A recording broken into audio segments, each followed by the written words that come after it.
모든 글에 제목이 있어야 한다고 생각하지는 않습니다. 제목이 없는 글들도 많거든요. 일기가 그렇죠. 또 편지도 그렇습니다. 그런데 제목이 없는 글에도 분명히 해야 할 것은 있습니다.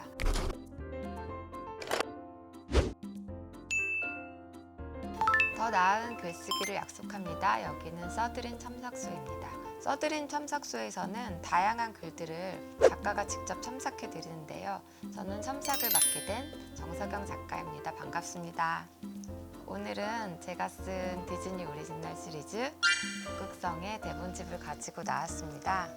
드라마와 또 다른 읽는 재미가 있으리라고 생각합니다. 오늘의 원고는 올리브숲님의 산문입니다. 올리브숲님께서는 고양이와 식물 그리고 피아노를 좋아한다고 소개해 주셨는데요. 써드림 첨삭소는 글쓰기 모임을 통해 알게 되셨다고 합니다. 원하신 첨삭 포인트는 잘 전달되면서 자연스러운 문장을 쓰는 방법이라고 하셨습니다. 그럼 원고를 함께 보겠습니다. 올리브숲님의 글에는 제목은 없습니다. 하지만 저는 모든 글에 제목이 있어야 한다고 생각하지는 않습니다. 제목이 없는 글들도 많거든요. 이를테면 일기가 그렇죠. 또 편지도 그렇습니다. 그런데 제목이 없는 글에도 분명히 해야 할 것은 있습니다. 모든 글쓰기에는 수신인과 발신인이 있습니다. 쓰는 사람과 읽는 사람이 있는 거죠. 일기조차도 자기 자신이 읽는 글이죠.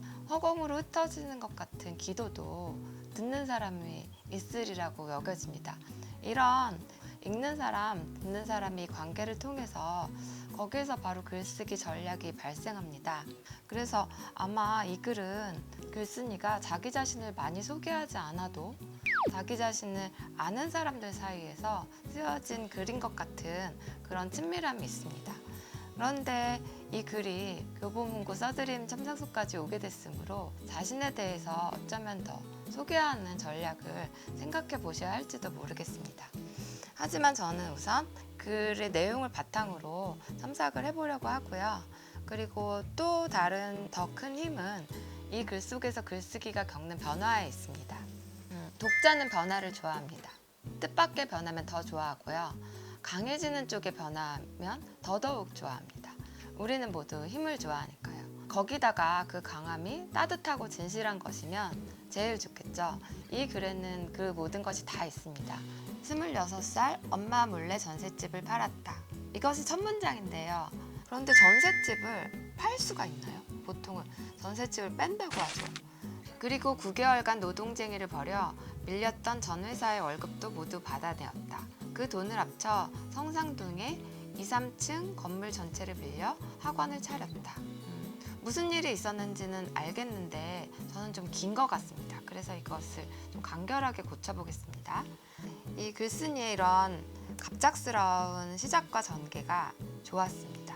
학원을 차릴 거라고 상상을 못했거든요. 26살에. 2층엔 교무실과 교실을 넣었고 3층엔 자습실, 시청각실, 그리고 내 몸을 위탁할 원룸을 만들었다. 내 몸을 의탁한다고 쓰고 싶으셨을 것 같아요. 그런데 저는 이 문장을 조금 다르게 바꿔보겠습니다. 원룸은 이 글쓴이에게 정서적인 공간이기 때문에 이게 한 구석에 있는 구체적인 모습을 상상하게 해보았고요. 내가 들어갈 살이라고 수식을 해서 원룸과 글쓴이 사이의 관계를 조금 더 만들어서 고쳐본 문장입니다. 이사를 들어간 때는 2월이었는데 나는 한 달 내내 몸살을 앓았다. 나는이라는 주어는 이미 모든 문장의 주어가 거의 나는이기 때문에 정말로 강조할 때 말고는 없애도 좋을 것 같습니다. 동업을 하는 남자친구는 사업 수완이 좋았다. 사기꾼에 가까울 만큼 거짓말도 잘했고 끊임없이 바람을 피웠다.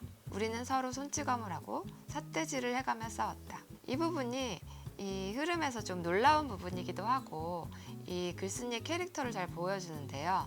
남자친구라는 존재는 사실은 매우 정서적인 존재입니다. 하지만 남자친구를 자세히 소개하지 않아요. 그냥 마치 동업을 하는 사업 파트너에 대해서 지나가듯 소개를 하는데 저는 이 부분이 재미있고 글쓴이의 캐릭터가 잘 느껴지는 부분이라고 생각을 했습니다.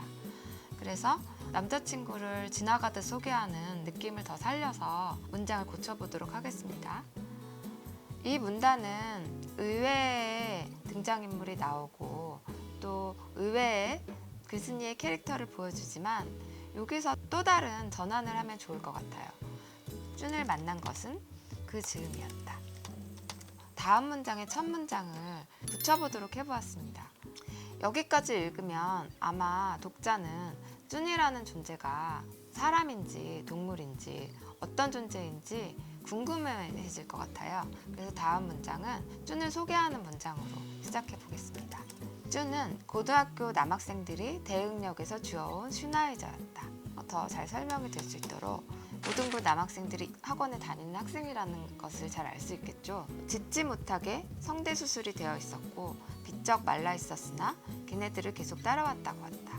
쭌의 모습이 묘사가 되어 있습니다. 이것을 조금 더 간결하게 붙여보겠습니다. 비쩍 말라 있었는데 아이들을 졸졸 따라왔다고 한다.